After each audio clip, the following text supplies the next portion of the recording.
அண்ணா தெப்ப குளத்துல விட்டுருங்கண்ணே. தெப்ப குளமா? இருப்பா ஆள் சேர்ந்து போயிடலாம்ப்பா.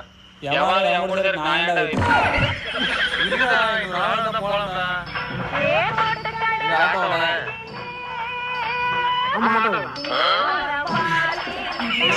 ஆட்டோல போறேன்னு கேட்டயா? ஆட்டோவா? இல்ல ஆட்டோல போட்டோல நான் பாத்துட்டே போய்க்கேன். ஆட்டோ 2 வருஷம் இருக்கும்னே. 2 வருஷம் இருக்கும். என்ன டீம் எடுத்து ரெடி பண்ணிட்டீங்களா? லீவ் தான். நம்ம கட்டையில ஒரு வட்டி வேணும். டீம் எடுத்து எப்படி கட்டறீங்க? நீங்க ரெடியா? அதெல்லாம் இல்ல. இன்னும் ஒரு விட்டு வரீங்க. அவங்க வரக்குள்ள டெபியூட் கொடுத்துறாங்க. கேக்க bro. அதனப்பயா. அங்கயா சாவி எடுத்தியா? டிக்கெட் அடிச்சி வாடா bro. பணத்தை கட்டிட்டு வண்டி எடுத்து. ரொம்ப நேரம் நல்லா பேசிட்டாருயா. அண்ணே தெப்ப குளத்துல விட்டுறதானே.